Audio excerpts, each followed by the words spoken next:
इस वक्त आप आराम से बैठकर इस वीडियो को देख रहे हैं, मगर मैं आपको कहूं, आज जिस जगह पर आप अभी बैठे हो वो जमीन आज से करोड़ों साल पहले 8,500 डिग्री के तापमान से उबल रही थी, या जिस जगह पर आप बैठे हैं वो जगह लाखों सालों तक बर्फ से ढकी हुई थी। ये दोनों बातें सच हैं। इस 15 मिनट की वीडियो के अंदर आप पृथ्वी के 450 करोड़ साल के सफर को देखने वाले हैं।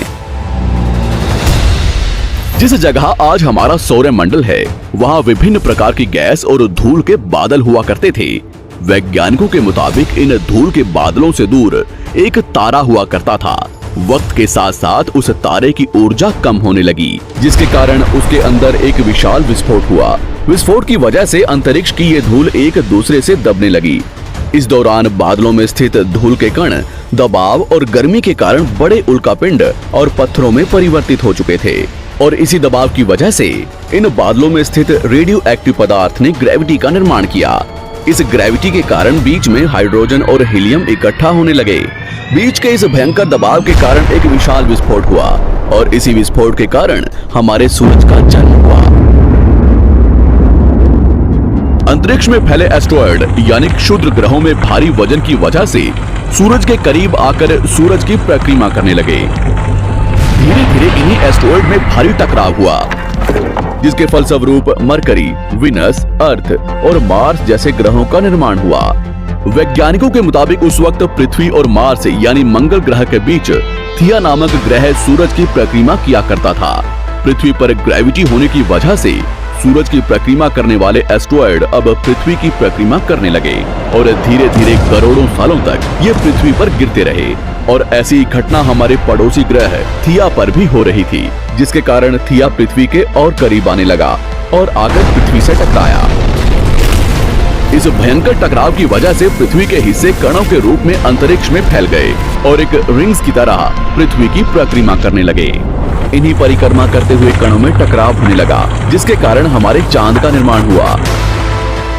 उस वक्त पृथ्वी पर सिर्फ एक ही समुद्र हुआ करता था, और वो था 1900 डिग्री सेल्सियस की तापमान पर उबलते हुए लावे का। उबल रही थी वो सारी चीजें जिसे आज आप अलग अलग नाम से जानते हैं। वक्त के साथ साथ पृथ्वी धीरे धीरे ठंडी हो रही थी, जिसके कारण पृथ्वी के भारी तत्व जैसे धातु और रेडियो एक्टिव पदार्थ पृथ्वी के केंद्र में जाकर इकट्ठा हो गए, और हल्के पदार्थ पृथ्वी की सतह पर आ गए। लाखों सालों तक पृथ्वी पर उल्कापिंडों की बरसात हुई, और इन गिरते हुए उल्कापिंडों में जमा था नमक, मिनरल्स और पानी। करोड़ों सालों तक इन उल्कापिंडों की बरसात होती रही, और धीरे धीरे पृथ्वी की ऊपरी सतह पानी से ढकने लगी। वैज्ञानिकों के मुताबिक यही वो वक्त था जब दूर गहरे पानी के अंदर निकलते ज्वालामुखियों से पहली बार सूक्ष्म जीवों का निर्माण हुआ। लाखों सालों बाद एक वक्त ऐसा आया जब पृथ्वी की पूरी सतह पानी से ढक चुकी थी। हमारी पृथ्वी के सबसे अंदर का कोर रेडियो एक्टिव पदार्थ से बने होने की वजह से हरदम गर्म होता रहता है, लेकिन जब भी पृथ्वी की ऊपरी जमीन ठंडी हो जाती है, तब पृथ्वी के अंदर की गर्मी बाहर नहीं निकल पाती, जिसके कारण ज्वालामुखियों का निर्माण होता है। और उस वक्त कुछ ऐसा ही हुआ। पानी से ढकी हुई पृथ्वी पर हजारों की तादाद में ज्वालामुखी निकलने लगे, और आने वाले लाखों सालों तक इन ज्वालामुखियों का निकलना जारी रहा, जिससे पानी के ऊपर जमीन का निर्माण हो रहा था। इस वक्त भी पृथ्वी पर वातावरण ना होने की वजह से अंतरिक्ष से उल्कापिंडों की बरसात हो रही थी। आज से लगभग 300 करोड़ साल पहले पृथ्वी पर ऐसा वक्त आया जब पृथ्वी का वातावरण लगभग स्थिर होने लगा था। ज्वालामुखी निकलने धीरे हो गए थे, और पृथ्वी का एक दिन 12 घंटे का हुआ करता था। साल बीतते गए, और धीरे धीरे ये सूक्ष्म जीव विकसित होते गए और समूह में रहने लगे।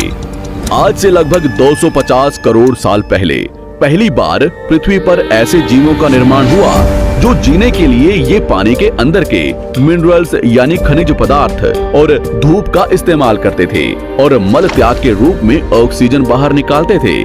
इस वक्त तक पृथ्वी पर ज्यादातर ज्वालामुखी निकलने बंद हो चुके थे, और इन माइक्रोबैक्टीरिया की वजह से वातावरण में ऑक्सीजन की मात्रा बढ़ रही थी।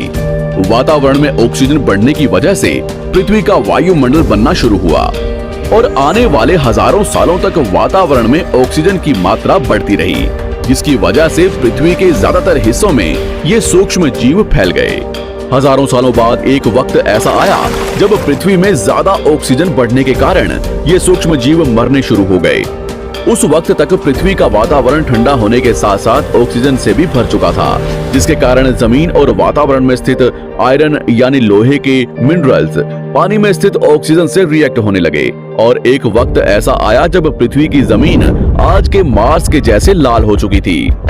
वक्त बीतने के साथ साथ धरती की टेक्टोनिक प्लेट्स में दरार होने लगी, जिसके कारण पृथ्वी के अंदर का लावा जमीन की तरह कई लाखों सालों तक खुला उबलता रहा। और यही वो कारण था जिसके कारण पृथ्वी के वातावरण में कार्बन डाइऑक्साइड की मात्रा बहुत बढ़ गई और पृथ्वी पर एसिड की वर्षा शुरू हो गई। एसिड रेन की वजह से पृथ्वी का तापमान घटने लगा और तापमान इतना घटा कि पृथ्वी के ऊपर स्थित पानी बर्फ में परिवर्तित होने लगा। पृथ्वी पर पहली बार भयंकर आइस एज आया। इस वक्त पूरी पृथ्वी सफेद बर्फ से ढक चुकी थी। आमतौर पर जब धरती पर सूरज की किरणें गिरती हैं, तब जमीन उन किरणों को सोख लेती है, मगर क्योंकि पूरी पृथ्वी बर्फ से ढक चुकी थी और क्योंकि बर्फ सफेद और चमकीली होती है, जिसके कारण सूरज की किरणें धरती पर गिरने के बाद वापस चली जाती थी। इसी कारण से पृथ्वी कई लाखों सालों तक बर्फ से ढकी रही, मगर फिर से पृथ्वी के अंदर स्थित गर्मी ज्वालामुखी के रूप में निकलना शुरू हो गई और इन ज्वालामुखियों से निकलने वाली गर्मी ने बर्फ को पिघलाना शुरू कर दिया।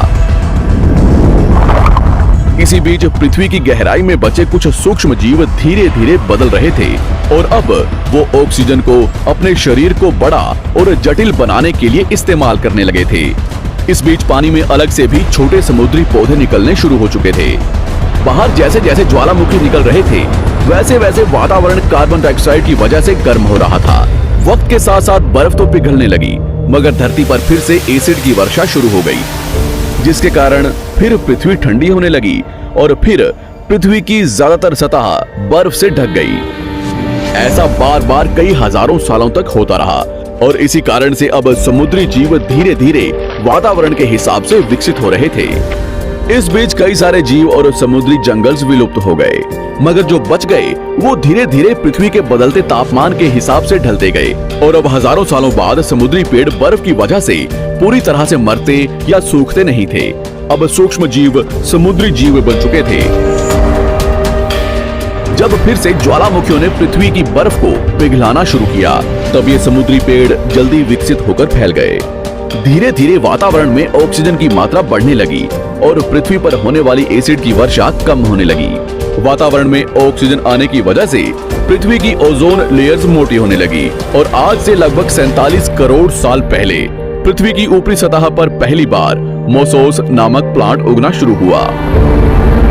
वक्त के साथ साथ जमीन पर अलग अलग प्रकार के पौधे और पेड़ उगना शुरू हुए।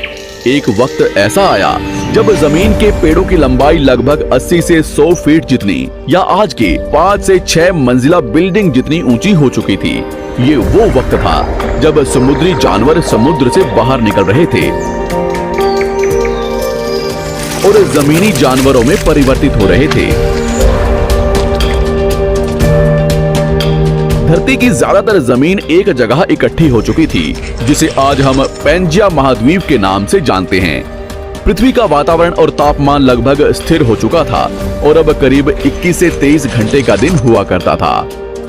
अब समुद्री जीव पानी से बाहर रहने लगे थे और वातावरण के हिसाब से उनके शरीर का रंग रूप बदल रहा था। धीरे धीरे ये जमीनी जानवर डायनासोर्स में परिवर्तित हो गए।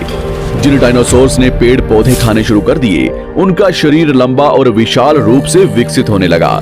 कुछ डायनासोर्स शिकार किया करते थे, जिसके कारण वे छोटे और तेज होते चले गए।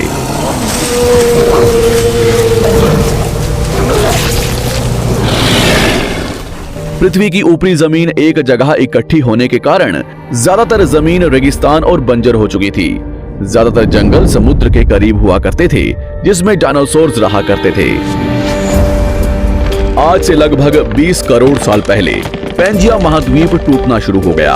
पैंजिया के विभाजित होने की वजह से पृथ्वी की ज्यादातर ऊपरी जमीन पानी के संपर्क में आने लगी, जिसके फलस्वरूप पृथ्वी पर हरियाली बढ़ती गई, जिस वजह से डायनासोर्स और ज्यादा विभिन्न और विशाल होते चले गए। डायनासोर्स ने आने वाले लगभग 20 से 30 करोड़ सालों तक पृथ्वी पर राज किया। उस वक्त डायनासोर्स समुद्र से लेकर जमीन और आसमान तक पूरी पृथ्वी पर राज किया करते थे।